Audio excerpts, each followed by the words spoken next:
Hi hello నమస్తే welcome back to our channel నా ప్రపంచం. అందరూ ఎలా ఉన్నారండి? మేమైతే చాలా బాగున్నాము. అలాగనే మీరందరూ కూడా ఎప్పుడూ కూడా చాలా చాలా బాగుండాలని చెప్పి కోరుకుంటూ ఈరోజైతే నేను గార్డెన్ వీడియో మీకు షేర్ చేయబోతున్నానండి. మొన్న కొంచెం గార్డెన్ పని ఉందని చెప్పి ఒక వీడియోలో కూడా మీకు షేర్ చేశాను కదా, ఆ రోజు ఈ పని అంతా చేశానండి. అలా మొత్తం కూడా కర్రలను అలా కట్టేసుకొని వాటికి మొత్తం వైర్ తీసుకొచ్చి ఇలా మొత్తం కాకర చెట్లన్నీ కూడా పాకే విధంగా అయితే నేను సెట్ చేసేసాను అనమాట. ఈ సంవత్సరం గార్డెన్ పనులు స్టార్ట్ అయిపోయినాయి. ఇంకా నేను చేయకుండానే ఈ గార్డెన్లో ఏమేమి వచ్చినాయి ఏంటనేది మీకు ముందు వీడియోలో చూపించబోతున్నాను. ఎక్కడా కూడా వీడియోని స్కిప్ చేయకుండా చూడండి. చక్కగా గార్డెన్ వీడియో అయితే చాలా బాగుందండి. నేను ఇలా గార్డెన్లోకి వచ్చానో లేదో ఒక అద్భుతం అయితే చూశానండి. ఏం అద్భుతం అంటే, ఇంత చెట్టు బోడకాకరకాయ తీగ ఇంత చెట్టు అయిన సంగతే నేను చూసుకోలేదు. ఏదో వచ్చినాయి పన్నీళ్ళు కాకర తీగలు వచ్చినాయి అని చెప్పి కొంచెం అయితే రోజు గోడ నుండి చూస్తూ ఉన్నా కానీ ఇటువైపు పర్టికులర్గా ఈ చెట్టు వచ్చింది ఇంత అయింది అని చెప్పి ఈరోజు వస్తే కానీ తెలియలేదండి. అయితే ఇది వచ్చింది ఇంత స్ప్రెడ్ అయింది మొగ చెట్టు అనమాట. ఒకటి గుర్తుపెట్టుకోండి, మొగ చెట్టు ఎప్పుడూ కూడా స్పీడ్గా వచ్చేస్తుంది అనమాట. మనకి ఆడ చెట్టు కాయలు రావటం అనేది నిదానంగా వస్తాయి. మొగ చెట్టుకి కాయలు ఒక పువ్వులాగా ఇట్లా ఒక కాయ ఆకారం వస్తుంది కానీ బోల్డ్గా ఉంటుందండి. ఆడ చెట్టు అయితేనే మనకి కాకరకాయలు అనేది బోడ కాకరకాయ అనేది ఆడ చెట్టుకు వచ్చింది మనకు తెలుస్తుంది. ఇక్కడ ఆడ చెట్టు ఉండి దానికి కూడా పిండి రావటం అయితే చూశానండి. ఇంత అద్భుతం అనమాట. ఎందుకంటే మనకి వేరే ఎన్ని కూరగాయలు వచ్చినా అదొక ఎత్తు, మనకి బోడకాకరకాయ కాసింది మన గార్డెన్లో అంటే మాత్రం 1000 రెట్లు ఆనందం అయితే పొందుతామండి. అది మీరైనా ఒక్కసారి వేసి చూడండి. ఎందుకో తెలియదు మరి, మనకి బోడకాకరకాయలు అంటే ఒక రేటు ఉంటాయి, సరే ఎంత రేటు ఉన్నా తీసుకుంటాము, కొనుక్కుంటాము, తింటాము. కానీ మన గార్డెన్లో మన చేత్తో పెట్టిన మొక్కలు వచ్చినాయి అంటే మాత్రం అదొక తృప్తిని అయితే నేను చెప్తానండి. ఇంకా ఈ చెట్టు వంకాయ చెట్టు కూడా కాయలు అయితే స్టార్ట్ చేసింది. అయితే ఈ వంకాయ చెట్టు గురించి మీకు చాలా చిన్న విషయం, ఒక కథ చెప్తానండి. ఈ 3 వంకాయ చెట్లు వేసాను ఇక్కడ నేను. అవి కూడా మంచి ఎండలో మాకు తీసుకొచ్చి ఇచ్చారనమాట ఒక రైతు. సరే మనకి ఇంత అభిమానంగా తీసుకొచ్చి ఇచ్చాడు కదా అని చెప్పి నేనైతే మంచి చక్కగా వేసాను. అయితే అది ఏమైందంటే అండి, ఇక రోజు గొడ్లు రావటము, ఇది ఇగురు పెట్టడము, గేదెలు దూడలు తినటము, మనకి చుట్టూ ఏమీ లేదనమాట. తింటుండేసరికి నాకు వంగ చెట్లు ఇంకా తీసేసినా చెట్లు వచ్చేసి గేదెలు తింటున్నాయి కదా, ఇంకా మనం చెట్ల మీద ఆశలు వదులుకోవాల్సిందని చెప్పి వదులుకున్నాను. ఇక వర్షాలకి ఎప్పుడు పెద్దదైందో కూడా నేను చూడలేదండి. చక్కగా పెద్దగా అయిపోయి వంకాయలు వచ్చేసినాయండి. 2 చెట్లకు కూడా చక్కగా వంకాయలు వచ్చినాయి.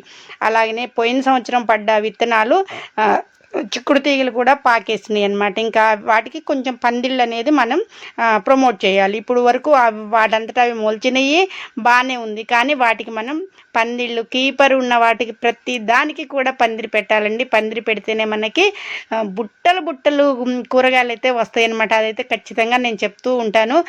మనం కొంచెం వాటికి పాకటానికి స్పేస్ ఇచ్చామనుకోండి, అవి ఎంత స్పేస్ ఇస్తే అంత స్పీడ్గా పాకుతాయి, మనకి అంత కూరగాయలు అయితే ఇస్తాయి అనమాట. పోయినసారి వీడియోస్లో ఎన్ని చిక్కుడుగాయలు కోసానండి నేనైతే. కొన్నిసార్లు అయితే చికాకు పుట్టేది నాకు చిక్కుడుగాయలు కోయడానికి. అలా మొత్తం కూడా ఈరోజు కొంచెం గార్డెన్లోకి వచ్చేటప్పటికి ఇంకో ఇలా చెత్త, ఇంకా వచ్చాము అంటే ఏదో ఒక పని ఉంటుందండి. కొంచెం ఆ పని చేయటం, కొంచెం ఈ పని చేయటం. నాకైతే ఫస్ట్ ఈ చెత్త వీటికంటే కూడా అసలు కాకరకాయ తీగలు పాకుతుంటే అబ్బబ్బా ఎంత సంతోషం వేసిందండి. వీటికి ఇంకెప్పుడు పని చేయాలో ఏంటో, ఇదంతా చాలా పని ఉంది. కాకపోతే ఒక్కదాన్ని అవుతుంటా కాబట్టి ఇంట్లో పని చేసుకొని గార్డెన్లోకి రావాలంటే కొంచెం అయితే నాకు కొంచెం హెవీ పని అని చెప్పాలి. ఈ మొక్క గురించి చెప్పాలండి, అచ్చం పచ్చిమిరపకాయల చెట్టు ఉన్నట్టు ఉంటుందండి. నేను ఎన్నిసార్లు చూశాను ఈ చెట్టుని. చూసినప్పుడల్లా అబ్బా మన గార్డెన్లో పచ్చిమిరపకాయల చెట్టు మనం వేయకుండా వచ్చేసిందని చూస్తే ఇది పచ్చిమిరపకాయల చెట్టు అండి. నిజంగా అసలు మంచికాయ పచ్చిమిరపకాయల చెట్టు, పచ్చిమిరపకాయల చెట్టు అనమాట. అలా ఉంటుందన్నమాట గార్డెన్లో విషయాలు. ఇంక ఇక్కడికి వచ్చేసిన తర్వాత ఇక్కడ ఒక పిచ్చి మొక్కను పీకుతూ ఉన్నాను. ఇక నా సంతోషం అయితే నిజంగా ఇక చూడండి, కాకరకాయలు వచ్చేసింది. ఇంత సంతోషం, కాకరకాయలు వస్తే సంతోషం లేకుండా ఎట్లుంటుందండి నాకు. గార్డెన్లో మనం అసలు ఏమి వేయకుండా చకచకా ఈ మొలవటము, పెద్దగాటము, కాకరకాయలు రావటం అంటే మామూలు విషయం కాదు. ఇది కంప కాకర అంటారు కదా. అయితే ఈ కాకరకాయ చెట్టుకి మన కాకరకాయలు కనపడాలంటే ఒక టిప్ చెప్తానండి నేను. ఎందుకంటే చెట్టుని అలా ఊపాలన్నమాట. ఊపినప్పుడు కాకరకాయలన్నీ మనకి ఊగుతూ కనపడతాయి. చక్కగా మనం కోసుకొని చక్కగా కూర వండుకోవచ్చు. ఇలా అయితే మాకు 4 కాకరకాయలు అయితే చక్కగా ఒకటి ఫస్ట్ కనపడ్డప్పుడు ఎంత హ్యాపీగా ఫీల్ అయ్యానండి నేను. అలానే ఇంకోసారి మరి చూద్దాము ఒకటి వచ్చిందంటే ఉంటాయేమో అని ఒక చిన్న ఆలోచనతో మళ్ళీ ఇట్లా అనేసరికి ఇంకా నేను తీస్తూ ఉంటే 4 కాకరకాయలు వచ్చేసినాయి మనకి. అంటే కాకరకాయలు ఇంకా మనకి కొద ఉండదనమాట. ఫస్ట్ టైమే 4 కాకరకాయలు కోసామంటే నెక్స్ట్ టైంకి 6 అవుతాయి, 8 అవుతాయి, అట్లా డబల్ అవుతాయి తప్ప ఇంకా ఒక కాకరకాయ అనేది మనం కోసుకోమండి. ఎప్పుడు కూడా డబల్ రేంజ్లో వెళ్ళిపోతూ ఉంటాయి కూరగాయలు. ప్రతి ఒక్కటి కూడా మనం మనస్ఫూర్తిగా చేయాలండి. వీటికి కూడా పందిళ్ళు వెళ్ళకం ఇవన్నీ పెడతానండి. పెట్టి పందిళ్ళన్నీ ఎలా వచ్చినాయి కూడా మీకు మళ్ళీ మరొక వీడియోతో వస్తూ ఉంటానండి. గార్డెన్ వీడియోస్ కూడా అన్నీ చూసి నా సంతోషాన్ని ఎప్పటికప్పుడు మీకు షేర్ చేస్తూ ఉంటా కాబట్టి నాకు మీకు చెప్పడం ఇష్టం అనమాట. అలాగనే ఈ చెట్టు గురించి చెప్పాలి. ఇది అయితే ఎంత పెద్ద చెట్టు అయిందండి. రేగి చెట్టు, గంగరేగి చెట్టు ఎస్పెషల్లీ అనమాట. గంగరేగికాయలు మేము తిని ఇటేస్తే అవి మొలిచినాయి. అయితే ఈ చెట్టు ఇక్కడ మనం వస్తూ పోతూ ఉంటే ముళ్ళు పడతాయి అని చెప్పి 3 సార్లు అయితే తీసేసామండి. 3 సార్లు తీసినా కానీ నేను ఎంత ఫాస్ట్గా తీసానో అది అంత ఫాస్ట్గా వచ్చి మళ్ళీ కాయలు అనేది అయితే వచ్చేసింది. ఈసారి అయితే బాగా పెద్ద చెట్టు అయింది, బాగా కాయలు వచ్చినాయండి. ఇంకా మరి ఇక తీద్దామా వద్దా అంటే మళ్ళీ కాయలు వచ్చిన చెట్టుని తీయకూడదు అంటారు కదా అని చెప్పి ముళ్ళ చెట్టే కానీ నాకు కొంచెం ఏదో సెంటిమెంట్ లాగా అట్లా వదిలేశాను.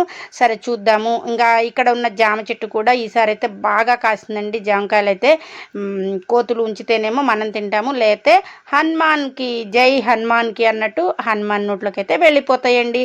మనకి చెట్టు మీద కానీ కాయ మీద కానీ మనకి రాసుంటేనే మనం తింటామండి, రాసు లేనిది తినలేమన్నమాట. అలాగనే ఈ వంగ చెట్టు కూడా ఎండాకాలం అంతా కూడా డిస్టర్బ్ అయింది.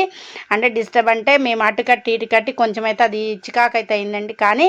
అయినా కానీ మళ్ళీ వంకాయలు స్టార్ట్ అయినాయండి. ఇది 4వ సారో 3వ సారో నేను కోస్తున్నాను. చక్కగా కోసినప్పుడల్లా ఒక పావు కేజీ అయితే ఖచ్చితంగా వస్తాయి. అది కూడా మళ్ళీ లేత వంకాయలు కోస్తాం అనమాట. మళ్ళీ ముదిరిన దాకా కూడా ఉంచాం మేము. అలా చక్కగా ఇలా వచ్చేసి గార్డెన్లోకి ఇలా కోసుకొని కూర చేసుకుందామని చెప్పి ఒక ఆలోచనతో ఉంటూ ఉంటాము. చూసారు కదా, ఇటుపక్క వంకాయలు ఇటుపక్క కాకరకాయలు పట్టుకున్నాను. ఇంకా గోంగూర కూడా ఉంది గార్డెన్లో, అది కూడా కొయ్యాలి. ఇంకా చుట్టాలు వచ్చారు, వాళ్ళే వీడియో తీసింది, ఆ పాప వీడియో తీసింది అనమాట. మా ఆడపడుచు వాళ్ళ కోడలు వీడియో తీస్తూ ఉంటే నేను ఇవన్నీ షేర్ చేస్తూ ఉన్నాను మీకు. తప్పకుండా లైక్ చేయండి. నా ఛానల్ని సబ్స్క్రైబ్ చేసుకుని వాళ్ళైతే తప్పకుండా సబ్స్క్రైబ్ చేసుకోండి. వాళ్ళు మూల తిరిగిందాక నేనైతే వాళ్ళని చూస్తూనే ఉన్నాను. బాయ్ చెప్తున్నాను.